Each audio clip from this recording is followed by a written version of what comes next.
Hi, this is Johnny for Jesus, and we're going to talk. This is debunking Jesus myth, part 2.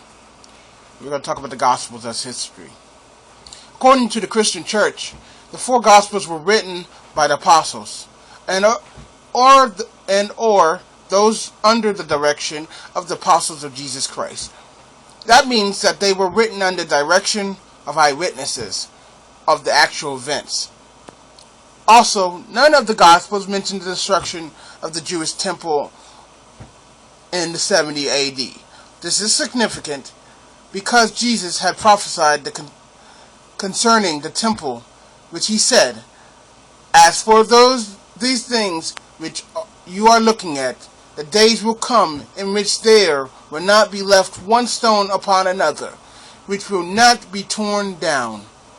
You can look at Luke 21:6, also Matthew 24:2, Mark 13:2.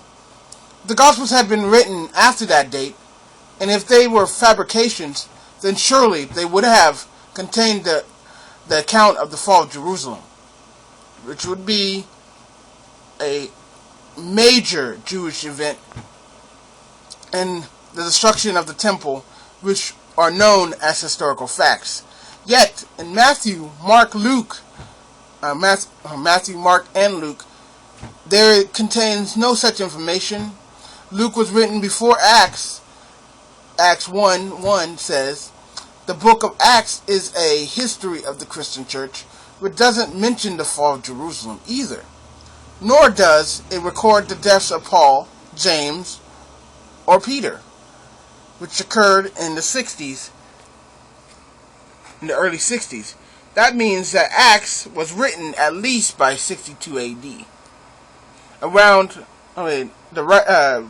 62 AD, and Luke was written before that. Therefore, the time between the events and the writings is around 30 years after the death of Jesus Christ. This further means that eyewitnesses were around who could have connected any statements written in the Gospels, yet we have absolutely no corrective or contradictory writings from that time, from anyone denying the accounts of the Gospels, denying that Jesus died on the cross, denying that Jesus rose from the dead, denying that Jesus was condemned by Pontius Pilate. Nothing. And for more information, you can see who the Gospels were written down. I'm going to have a link on the bottom. Hopefully, if I can get it up. And we're going to keep going.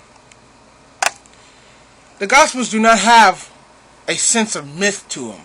If anything, they are written as eyewitness accounts. Consider the first 4 verses of the Gospel of Luke, which clearly states that it is a research document. Luke 1:1-4. "Inasmuch as many have undertaken to compile an account of these things accomplished among us, just as those who from the beginning were eyewitnesses, and servants of the word, have handed them down to us, it seemed fitting for me as well, having investigated everything carefully from the beginning, to write it out for you, in consecutive order, most excellent Theophilus, who that you might know the exact truth about the things that have been taught.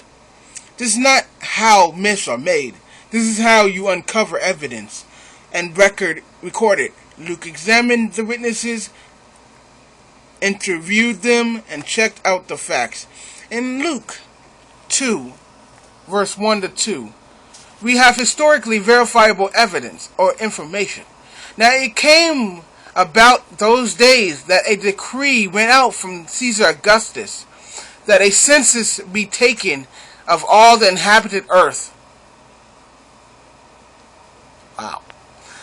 This was the first census taken while Quirinius, the governor of Syria, also see Luke 3:1-2, now in the 15th year of the reign of Tiberius Caesar, when Pontius Pilate was governor of Judea, and Herod was tetrarch of Galilee, and his brother Philip was tetrarch of the region of Iturea and Trachonitis,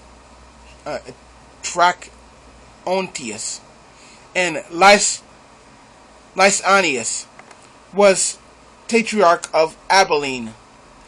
In the high priesthood of Ananias and Caiaphas, the word of God came to John, the son of Zacharias, in the wilderness. We clearly see numerous historical statements that have been verified through archaeology. This is a precise recording keeping, not extravagant additions. In fact, Sir William Ramsay has shown that in making reference to 32 countries, 54 cities, and 9 islands, he made no mistakes. Sir Ramsay, who lived from 1851 to 1939, was a classical scholar and archaeologist. He taught at Oxford, England, Aberdeen. He authored several scholarly books dealing with the archaeology and had a major influence upon it as a science. Nevertheless, there are many verifiable things found in the Gospel accounts. First, Herod, king of Judea, found in Matthew 14:1, Luke 1:5.